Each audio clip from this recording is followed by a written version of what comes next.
¿Cómo están mis queridos hermanos y amigos que semana a semana me permiten llegar hasta ustedes mediante estas imágenes de nuestro video de las iglesias hogareñas? Siéntanse, muy bienvenidos a esta nueva semana donde compartimos la palabra del Señor, las oraciones y también en un tiempo de comunión poder también hablar acerca de lo que nos ha ocurrido durante estos días que han pasado. Como también, ¿no es cierto?, ¿por qué no decirlo?, acerca de nuestros sueños para poder unirnos en oración los unos con los otros.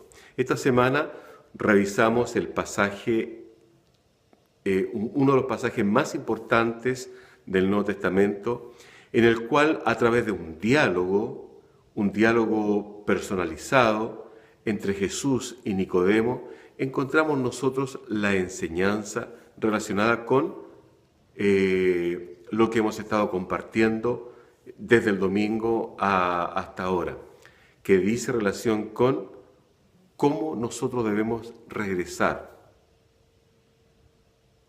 a la comunión con Dios luego que le hemos fallado. Y de esta manera nos basamos en el texto que hemos llamado las serpientes que pueden acercarse a nuestra vida.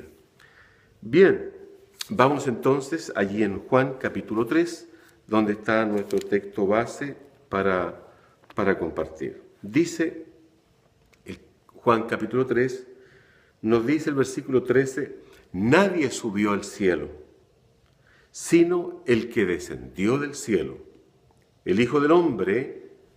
Y Jesús aquí hace referencia a sí mismo con este título mesiánico, el Hijo del Hombre que está en el cielo. Y como Moisés levantó la serpiente en el desierto, así es necesario que el Hijo del Hombre sea levantado, para que todo aquel que en él cree no se pierda, mas tenga vida eterna. Ya hemos estado compartiendo a través de los devocionales el sermón del domingo anterior, este acontecimiento en la vida del pueblo de Israel cuando iba en su éxodo hacia la tierra prometida y en una parte del camino ellos de frentón manifestaron quejas ante Dios y ante su líder, su pastor, su profeta Moisés. Se quejaron, murmuraron contra Dios y contra Moisés. Y esta fue la expresión de la rebeldía, producto de una incredulidad arraigada en sus corazones. Nosotros nos preguntamos de pronto, pero habiendo visto aquellos milagros portentosos tan grandes y la presencia del Señor manifiesta todos los días, ¿cómo pudieron manifestar esta incredulidad tan grande, esta rebeldía tan grande contra Dios? Bueno, así es el corazón del hombre. Y es por esto que el Señor nos entrega a nosotros estos pasajes de la Escritura que los ha reservado para enseñanza, para advertencia, para afirmarnos en nuestra fe en el Señor Jesucristo. Cuando Jesús, en el pasaje que leímos, se encuentra con Nicodemo, Nicodemo era el más sabio de los sabios de su tiempo y Jesús le dice allí, así como Moisés levantó la serpiente en el desierto, es necesario que el Hijo del Hombre también sea levantado para que todo aquel que en él cree no se pierda, mas tenga vida eterna. Un pasaje precioso y que nos invita a nosotros a conocer, mucho antes de que Jesús llegara a la cruz, que Él ya conocía su destino inmediato. Él sabía que Él estaba predicando, que el tiempo aquí en la tierra se le agotaría y Él finalmente terminaría colgado en la cruz, pero de una manera muy significativa, porque esto iba a ser la clave para siempre, para que todo aquel que mirara el sacrificio de Cristo en la cruz pudiera reconocerle como su Dios su Señor, y el único que puede limpiarnos de todos nuestros pecados por la sangre que derramó allí en aquella cruz. Junto con ello, vamos a compartir también lo que nos dice el Señor allí en el libro de Segunda de Crónicas, capítulo 7, versículo 14. El pueblo de Israel ya habíamos visto que se rebeló contra Dios, quejándose contra él y contra su pastor, Moisés.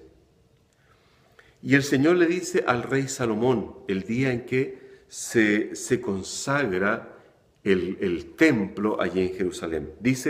El Señor le dice a Salomón, al rey, cuando el pueblo está en pecado, si se humillare mi pueblo, sobre el cual mi nombre es invocado, y oraren y buscaren mi rostro, y se convirtieren de sus malos caminos, entonces, dice Dios, entonces yo iré desde los cielos y perdonaré sus pecados y sanaré su tierra. Pero primero lo que el Señor quiere ver en el corazón de su hijo, de su hija, que deliberadamente le ha abandonado, se ha alejado de Dios, o lo ha menospreciado, o quizás ha pecado contra él. Dice, cuando reconoce su condición,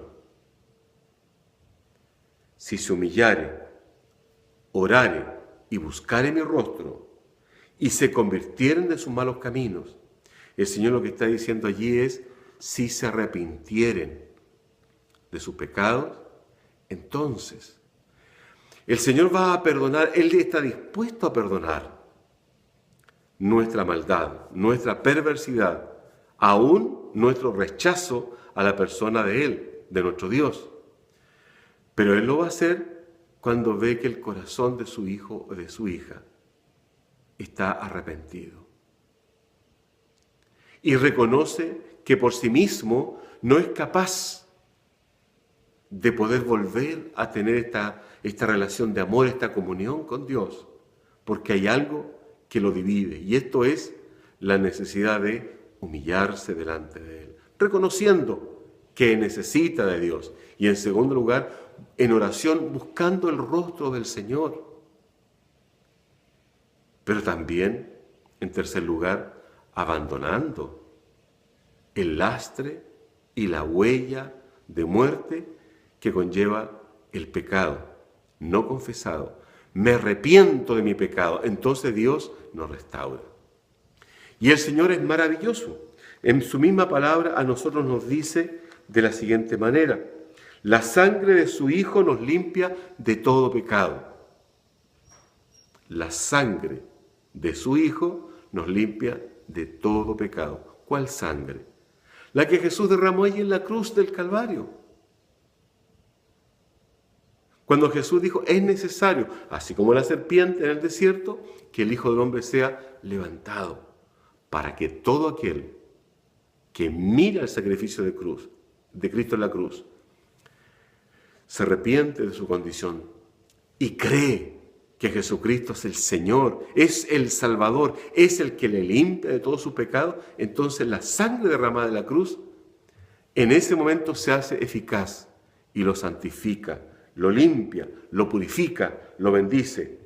Y si confesamos nuestros pecados, Él es fiel y justo para perdonar nuestros pecados y limpiarnos de toda maldad. Esta es la obra de Jesucristo en la cruz.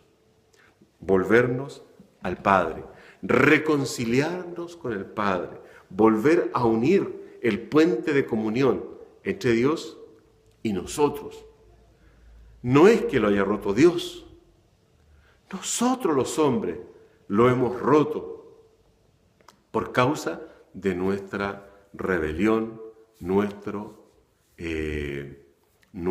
incredulidad, el pecado que nos asedia y el cual le permitimos que gobierne nuestra conducta.